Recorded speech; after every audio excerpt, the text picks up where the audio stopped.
کہ آزاد کشمیر قانون ساز اسمبلی کے انتخابات کے پہلے مرحلے کی پولنگ کے بعد ووٹوں کی گنتی اور غیر حتمی غیر سرکاری نتائج کی آمد کا سلسلہ جاری ہے۔ تازہ ترین نتائج کے مطابق حلقہ LA1 میرپور ڈڈیال کے 62 پولنگ سٹیشنز کی گنتی مکمل ہو چکی ہے۔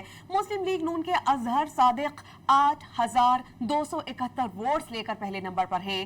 LA7 بھمبر میں 81 پولنگ سٹیشنز کے نتائج بھی موصول ہوئے۔ وہاں مسلم لیگ نون کے امیدوار چودھری طارق فاروق 14,507 ووٹس لے کر پہلے نمبر پر ہیں۔ اس بارے میں مزید جانتے ہیں ڈان نیوز کے نمائندے عرفان سدوزئی سے۔ عرفان، کیا تفصیلات ہیں آپ کے پاس؟ مزید کن حلقے کے نتائج آ رہے ہیں اور کون سے امیدوار کو برتری حاصل ہے؟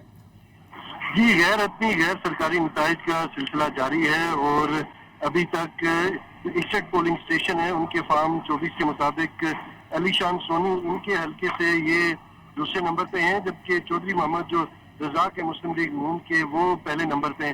علی شان سونی کا تعلق استحکام پارٹی سے ہے، جبکہ چودھری محمد رزاق 12,323 جنہوں نے ووٹس لیے ہیں ان کا تعلق مسلم لیگ نون سے ہے۔ اس کے علاوہ میرپور LA3 سے جو پولنگ سٹیشن ڈھیری چودھری ہیں، وہاں سے پیپلز پارٹی کے چودھری یاسر سلطان جو چودھری مرحوم جو صدر رہ چکے تھے آزاد کشمیر کے بیرسٹر سلطان محمود چودھری، ان کے صاحبزادے ہیں، انہوں نے 106 ووٹ لیے ہیں اور وہ ابھی تک سبقت ان کی برقرار ہے، جبکہ دوسرے نمبر پہ مسلم لیگ نون کے چودھری سعید ہیں جنہوں نے 40 ووٹ لیے ہیں۔ اس کے علاوہ میرپور ڈویژن میں بھی جو ابھی تک کی گنتی کا عمل جاری ہے اور یہاں پہ جو ڈڈیال کا حلقہ ہے LA1 میرا چہرہ پولنگ سٹیشن ہیں، یہاں پہ مسلم لیگ نون کے اظہر صادق 204 ووٹ لے کر پہلے نمبر پر ہیں، جبکہ پیپلز پارٹی کے افسر شاہد 74 ووٹ لے کر دوسرے نمبر پر ہیں۔